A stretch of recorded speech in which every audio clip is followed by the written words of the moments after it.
Hi, thank you so much for joining us on The Vision Within. I'm Lori. I'm Lisa. I'm Katrina. I'm Loretta. And we so appreciate you being back here and tuning in. So in our last episode, we were talking about kind of our vision of what we wanted the world to look like, and we were talking about the character of people.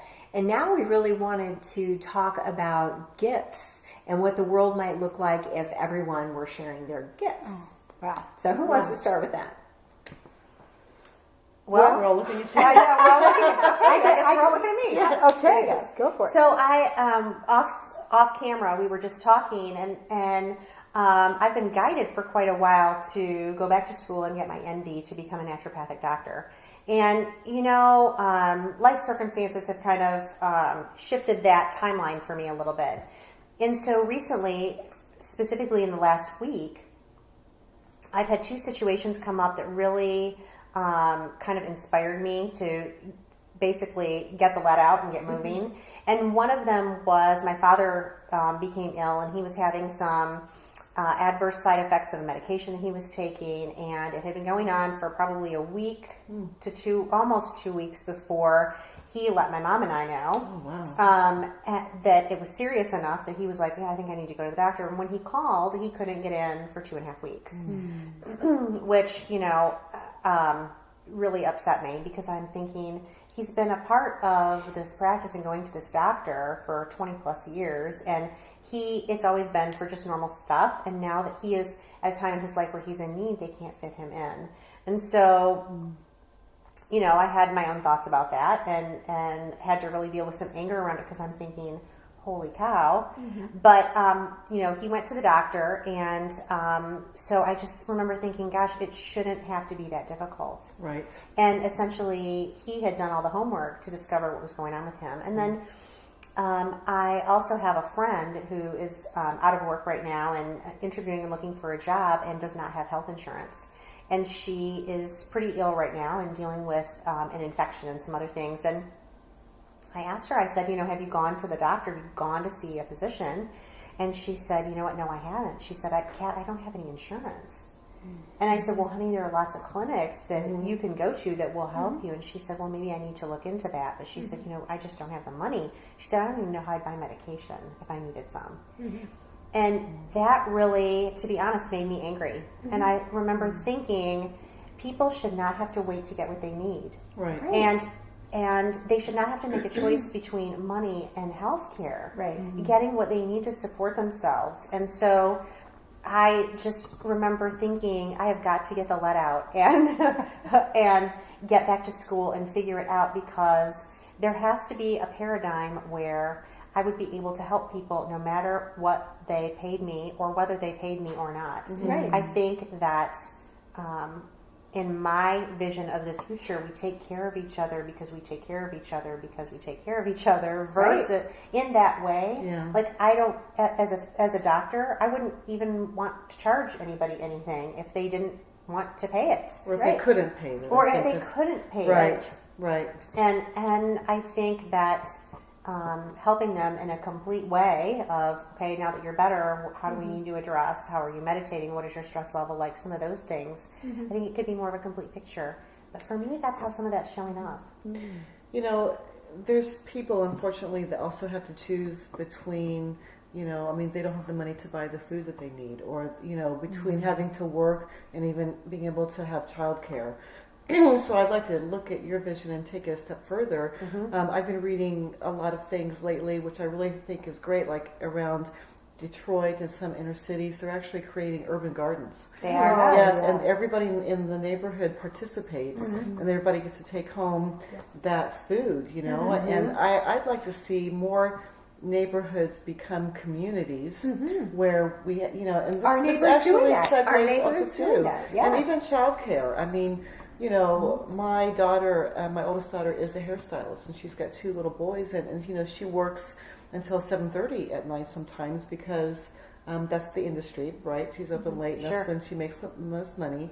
But you know, she's got these 2 little boys also too to try to look after, and the babysitters and the daycares, they close at 5:30 or 6, you know. I'd like to see more of it, also a community childcare where, you know, people rotate. They take turns watching the children. I mean, you know, together we're stronger. We are. And we need to find ways that we can capitalize on our strength in numbers and that we can provide the services or some kind of help to other people. I agree.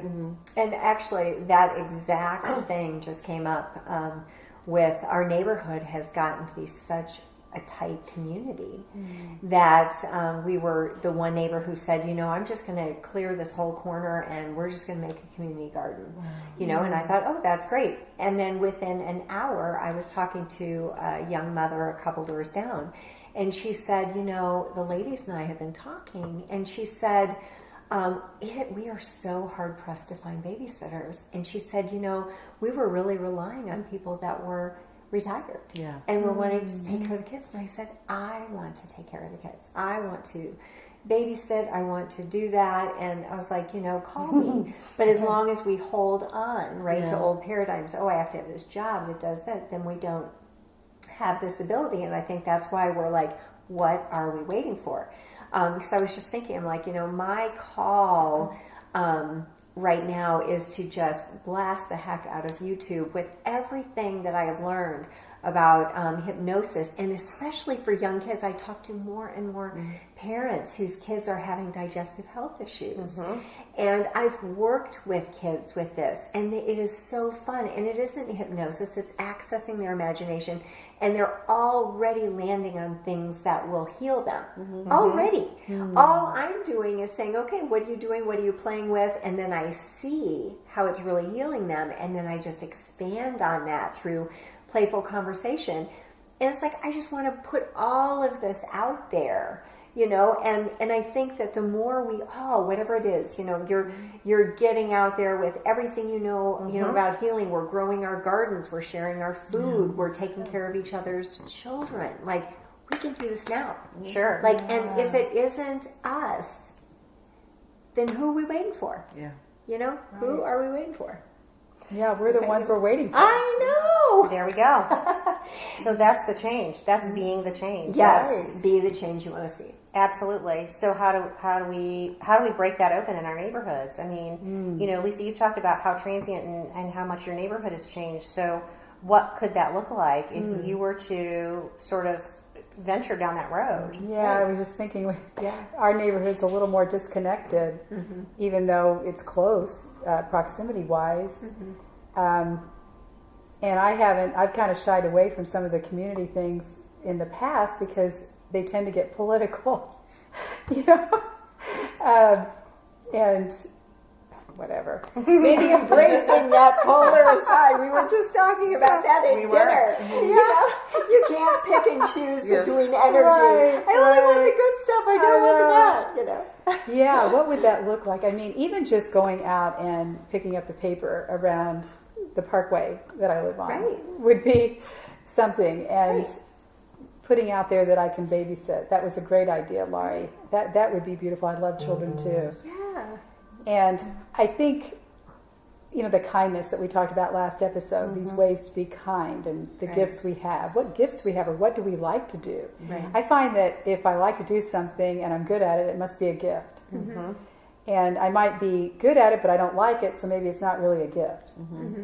And I think it's important for all of us and myself to discover our gifts and whether we're able to share them right now. But you know, it really is such small things. Like, I just look at, you know, when Mark and I had more free time, or when we weren't working but we were just giving up, we would walk the dogs every morning, and when bushes or trees would come across, you know, he would go back with his little sawzall and he would clear the path.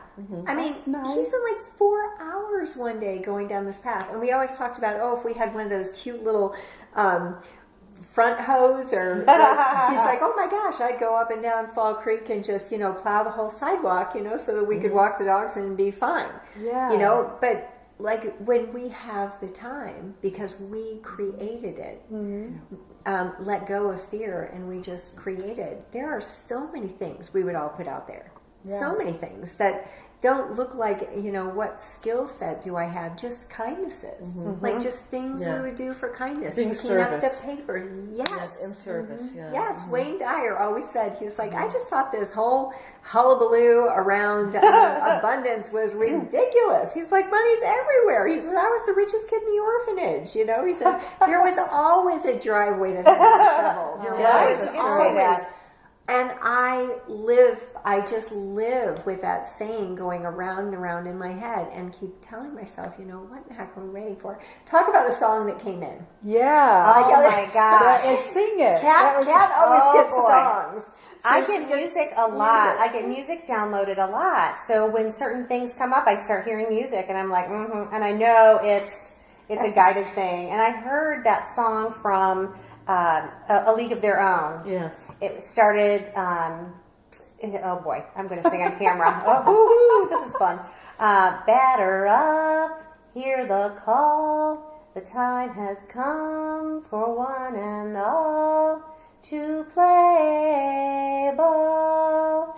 So, and then they go on. They're the members of the All-American team. But, the overarching theme, like what that means for me is it's time to play ball. Like, get the lead out, get moving. What are you waiting for, sister? That's right. There's not going to be a more perfect time. No. And, I'm reminded of what I've told friends and loved ones so many times, which is if you take the step in the direction of your dreams or your goals, the universe will rise up to support you. That's right. Oh, yes. It's that first step that's the hardest. There was also a quote in the book, The Alchemist. Have you read The Alchemist? I have. There was also, Boy, the universe rises to meet you, is what the quote is. That's a very powerful book. And It's I a think powerful book. we always have enough time when we are doing what is our truth and love and our passion. Right. Seems like the universe not only opens up, but it expands time It for expands us. time. Right. Oh, I love that.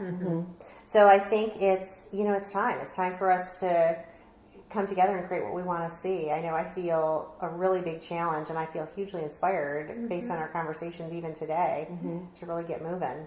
I think about too, in my condo complex, 3 days a week my parents take care of my dog, and 2 days a week she stays at home and I come home on my lunch hour, and I have the luxury of working close enough to where I live that I can go home and walk her.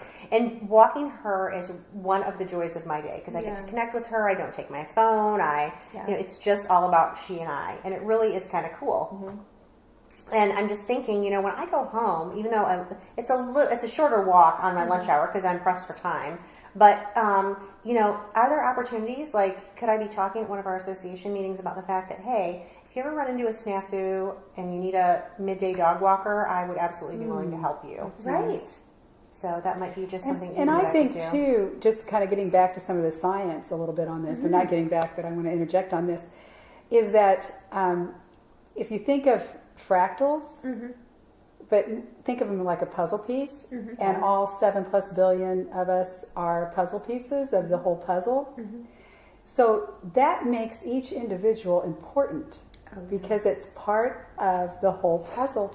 Right. And it's time to get the let out. It's time to do what the ball games, people said. It's time to play ball. Time to play ball. Each one of us, right. It's time to find what gift we have that we like the most and share it with ourselves first. Right.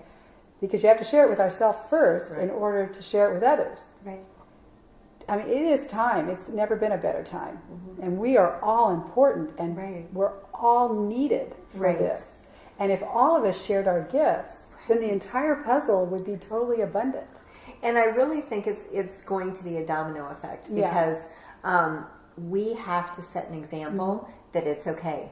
That it's okay to break free. Yeah. And I really believe it won't take very many of us. Break free of the limitations? Break free of limitations. There you go. Just cut it. So what I was seeing was a puzzle piece being suspended by wire. And when you cut it, it dropped into the puzzle. Oh, I love it.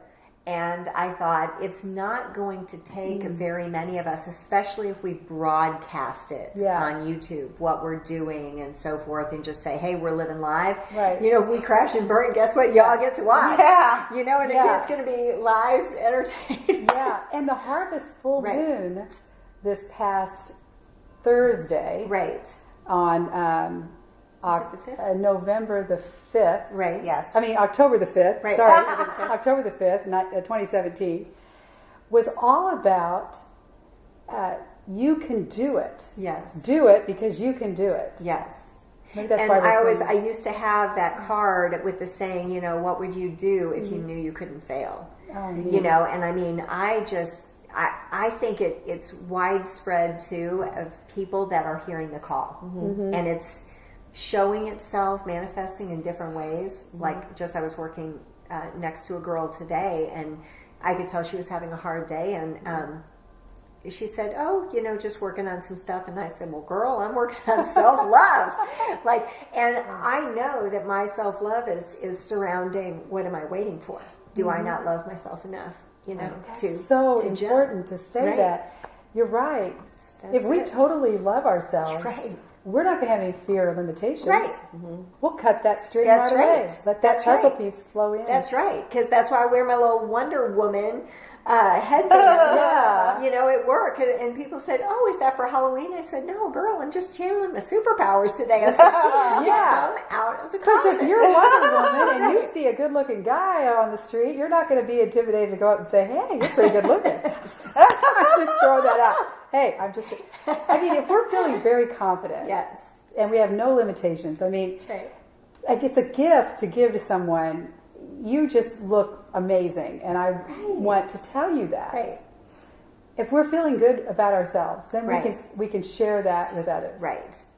I try to, when I don't try to, I do. When I look at people, I look for as many things positive that I can reflect back to them in a brief interaction. Yeah. Because that may be the only reflection they get all day. Right. And like, I really want them to see what I see. Yeah. Because I just know, as I'm working on my self-love thing, I need that. Yeah. Right? You know? Yeah.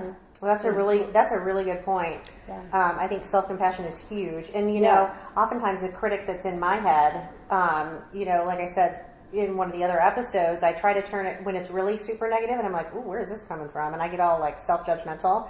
I act like that voice has sucked in helium, and it's like, "What are you doing? What are you thinking about?" And then I'm like, I morph into a 7th grader, and then it passes. Right. And at the same time, I think, you know, I have so much more compassion sometimes for other people than what I have for myself. And you're right. It's like, what am I waiting for? Yeah. What am I waiting for? Right. I don't know. What would you do if you knew you can fail?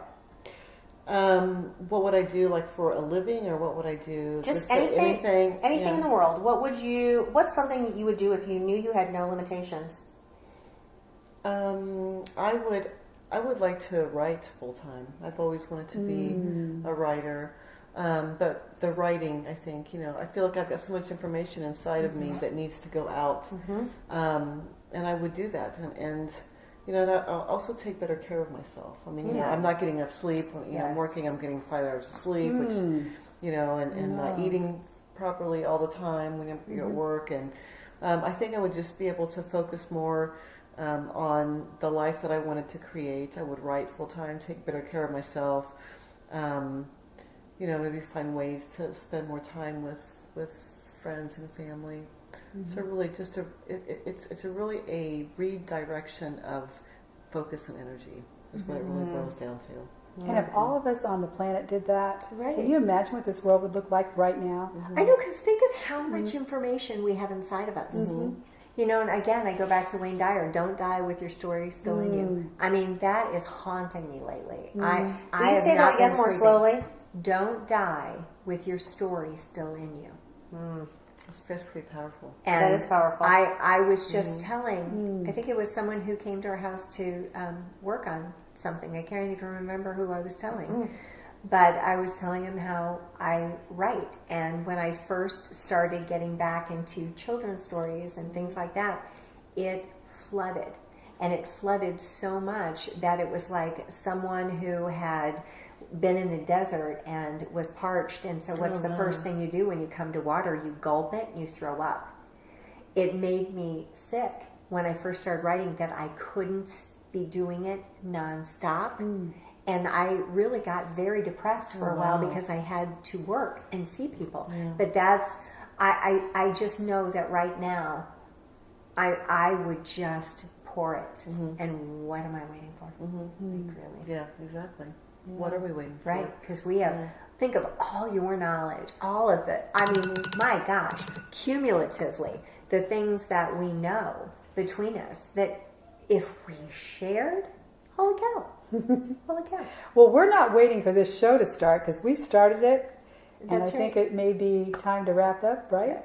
It is. And I love the overarching theme here, which is, well, the time has come to play ball. That's Yeah. right. It's really, what do you want to create and what are you waiting for? Right. Make it happen. Take the first step and the universe will rise up to support you. Right. And if your inner critic is being too harsh, then find people who love you because they will help you. They will hold your hand while you take that first step into discomfort. Right. So what a powerful message for us to be able to share. Yeah. So we are your hosts. I'm Katrina. Loretta? Lori. Lisa. And we'd love for you to join us on our Facebook page, Rising Tides Global.